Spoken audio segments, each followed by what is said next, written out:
ধানমন্ডি ৩২ নম্বর বাড়িতে অভিযান চালাচ্ছে ফায়ার সার্ভিস ও রাজুক। সেখানে আছেন আমাদের সহকর্মী নাহিদ প্রিন্স। নাহিদ, অভিযানের কারণ কি জানতে পেরেছেন?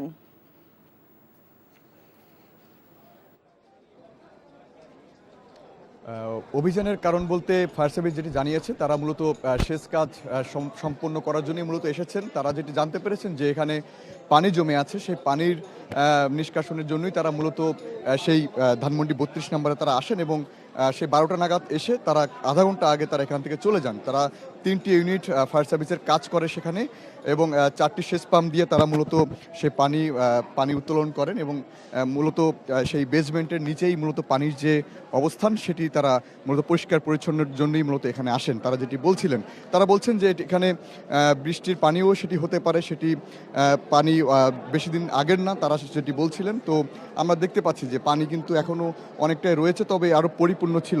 যে ৩-৪ দিন ধরে যে সেই মানুষের যে দাবি রয়েছিল যে এখানে যে আরও পানি রয়েছে এবং সেই আয়নাঘরের কথা কিন্তু এখানে উঠে এসেছিল।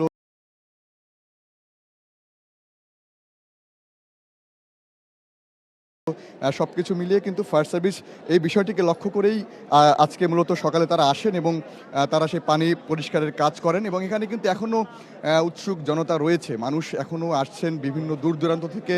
মানুষ এই বিষয়টিকে দেখার জন্য এখানে এসেছেন, যেটি ৩ দিন ধরেই মূলত সারা দেশেই যখন এটি নিয়ে আলোচনা হয় তখনই কিন্তু মানুষ এটির উপরে আগ্রহ দেখায় এবং সেটি যখন প্রশাসন এটিকে কঠোরভাবেই তারা নেয় যে এখানে কিছু থাকতে পারে, তো সব কিছু মিলিয়ে এই কারণেই ফায়ার সার্ভিস মূলত আজকে আসে এবং তারা তাদের কার্যক্রম চালায়। তারা বলছেন যে এখানে ২.৫ লাখের মতো পানি জমেছিল, সেই পানিটাই মূলত তারা ৪টি সেচ পাম্প দিয়ে মূলত তারা পরিষ্কার করে। এটি একটি বেসমেন্ট, যে জাদুঘরটি রয়েছিল জাদুঘরের ঠিক পাশের একটি নির্মাণাধীন ভবন, সেটি নতুন ভবনই বলা যায়। সেই ভবনের যে লিফটের কাজ চলছিল, সেই লিফটের কাজের নিচেই কিন্তু মূলত সেই পানিগুলো জমে আছে। আমি দেখাচ্ছি যে পুরো ভবনই কিন্তু বেসমেন্ট, যে গাড়িগুলির পার্কিং করা থাকে সেই পার্কিং ভবনই কিন্তু এটি।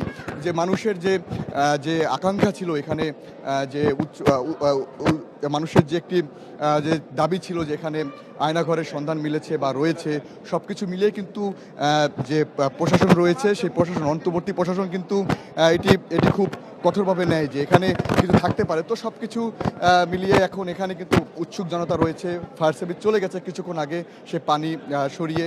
তো এই ছিল আমার কাছে ধানমন্ডি ৩২ থেকে সর্বশেষ। দর্শক, ধানমন্ডি ৩২ নম্বর থেকে জানছিলাম ফায়ার সার্ভিস ও রাজুকের অভিযানের খবর।